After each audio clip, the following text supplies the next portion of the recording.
Assalamualaikum warahmatullahi wabarakatuh. Kami dari kelompok 5 Indralaya. Sebelumnya, perkenalkan saya Despin Surpita dari Pendidikan Kimia Universitas Sriwijaya. Beserta rekan saya ada Saya Maulina Dinda Putri dari Pendidikan Kimia Universitas Sriwijaya. Dan saya Anggraini dari Prodi Pendidikan Kimia Universitas Sriwijaya.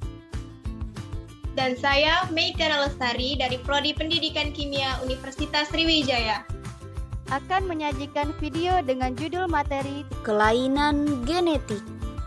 Tujuan pembelajaran, mahasiswa mampu membedakan penyakit kelainan genetik. Prosedur proyek. Yang pertama, carilah dan pahami materi mengenai kelainan genetik. Yang kedua, kemudian jelaskan materi tersebut. Dan yang ketiga, lalu rekam dan edit video dengan semenarik mungkin. Istilah sindrom umumnya mengacu pada sekelompok gejala yang secara konsisten terjadi bersama-sama atau suatu kondisi yang dicirikan oleh serangkaian gejala yang terkait. Penyakit mengacu pada respon fisiologis abnormal terhadap faktor internal dan eksternal, misalnya demam yang disebabkan oleh mikroba. Gangguan monogenik. Penyakit monogenik disebabkan oleh kesalahan dalam satu gen. Menurut perkiraan saat ini, lebih dari 10.000 penyakit manusia diperkirakan bersifat monogenik yang mempengaruhi jutaan individu di seluruh dunia. Sifat penyakit, tanda dan gejalanya tergantung pada fungsi yang dilakukan oleh gen yang dimodifikasi atau rusak.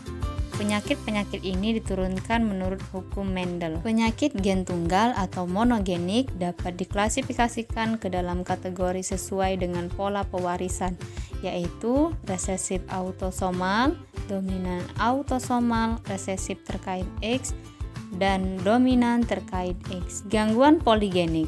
Gangguan poligenik disebabkan oleh defek atau aksi gabungan lebih dari satu gen. Contoh klasik penyakit poligenik termasuk hipertensi, penyakit jantung koroner, dan diabetes. Sebagai patogenesis, hasil penyakit tersebut tergantung pada asosiasi simultan dari beberapa gen, dan oleh karena itu mereka tidak dapat dijelaskan sebagai penyakit monogenik. Berikut ini beberapa sindrom atau penyakit yang umumnya diamati akibat aberasi kromosom. Yang pertama ada sindrom Down. Sindrom Down adalah kondisi genetik yang muncul karena adanya ekstrak kromosom 21, di mana kromosom 21 diulang 3 kali yang seharusnya muncul 2 kali pada individu normal. Di mana ciri dari sindrom Down ini yang pertama, karyotipenya 47XX atau 40XY. Yang kedua, telapak tebal seperti telapak kera.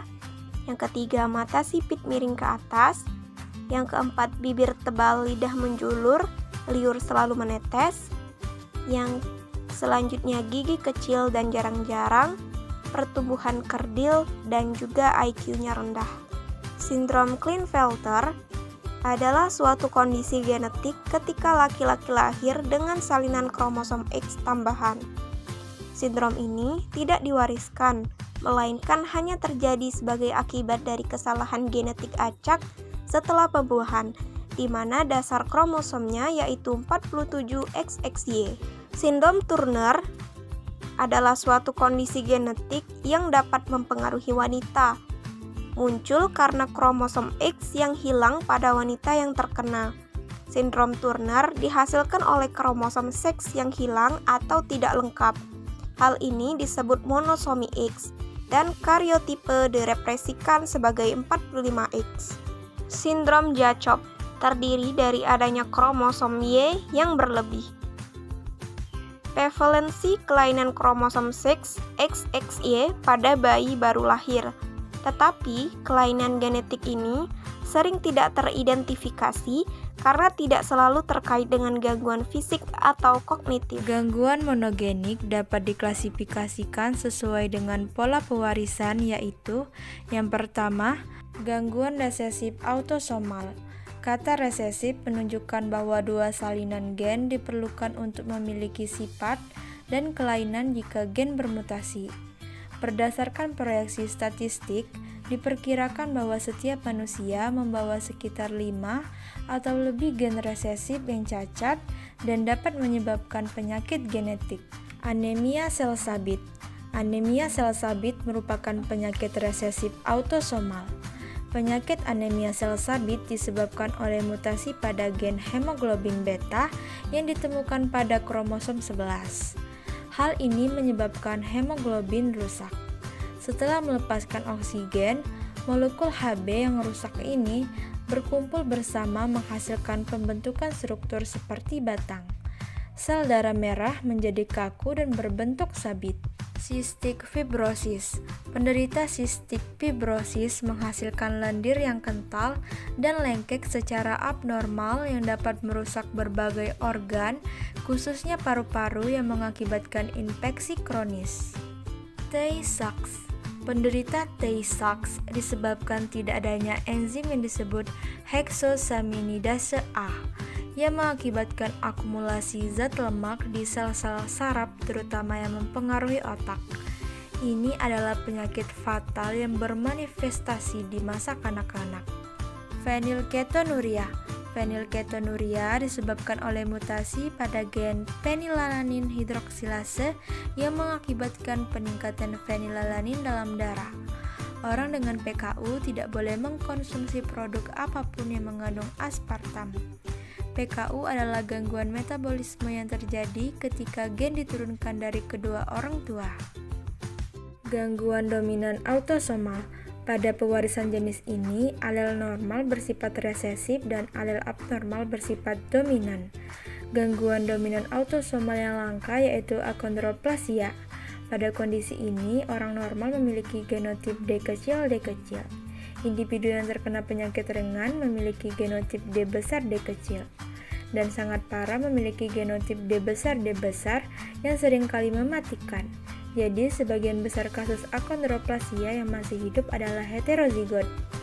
Penyakit Huntington adalah contoh lain dari kelainan dominan autosomal langka yang mempengaruhi sistem saraf. Berikut ini adalah gambaran penderita akondroplasia dan Huntington. Gangguan resesif terikat X. Dalam pewarisan resesif terikat X pada ibu, gen yang terpengaruh tetap berada pada satu kromosom X. Akibatnya, ia menjadi pembawa dan biasanya hanya laki-laki yang terpengaruh oleh kelainan tersebut. Pada keturunannya, laki-laki mewariskan kromosom Y ke anak laki-laki dan kromosom X ke anak perempuan. Hemofilia. Hemofilia adalah kelainan perdarahan yang berhubungan dengan mutasi pada gen faktor koagulasi 8 tipe A atau gen faktor koagulasi 9 tipe B. Faktor koagulasi yang berubah atau hilang tidak dapat secara efektif menyelesaikan proses pembekuan darah yang menyebabkan perdarahan spontan atau peningkatan kecenderungan perdarahan. Duchenne muscular dystrophy. Penyakit ini disebabkan oleh mutasi gen distrofin yang mengakibatkan berkurangnya atau tidak adanya distrofin atau adanya protein abnormal. Kelainan atau defisiensi distrofin menyebabkan distrofi atau degenerasi otot yang membuatnya lebih rapuh dan lemah. Gangguan dominan terkait X. Dalam jenis pewarisan ini, laki-laki yang terkena mewariskan gen dominan yang bermutasi ke semua anak perempuan mereka, tetapi tidak kepada anak laki-laki. Contoh gangguan tersebut adalah hipofosfatemia. Hipofosfatemia adalah kondisi fosfat yang terlalu tinggi dalam darah. Kondisi ini bisa berbahaya bagi kesehatan tulang dan jantung apabila tidak cepat ditangani. Gangguan poligenik. Contoh klasik penyakit poligenik yaitu hipertensi, penyakit jantung koroner, dan diabetes. Penyakit diabetes mellitus. Diabetes mellitus adalah contoh penyakit poligenik. Ini adalah sekelompok gangguan heterogen yang ditandai dengan kadar gula darah tinggi atau hiperglikemia. Ada dua bentuk diabetes yang paling umum yaitu diabetes tipe 1 yang dikenal sebagai insulin dependent diabetes atau IDDM dan diabetes tipe 2 yang dikenal sebagai non-insulin dependent diabetes atau NIDDM. Diabetes adalah salah satu penyakit tidak menular. Diabetes tipe 1 disebabkan oleh rusaknya sel beta pankreas akibat kelainan imunologis. Diabetes tipe 2 disebabkan oleh gangguan sekresi insulin dari sel beta pankreas dan juga resistensi insulin perifer. Kanker. Sel kanker adalah sel normal yang mengalami mutasi atau perubahan genetik dan tumbuh tanpa terkoordinasi dengan sel-sel tubuh lain.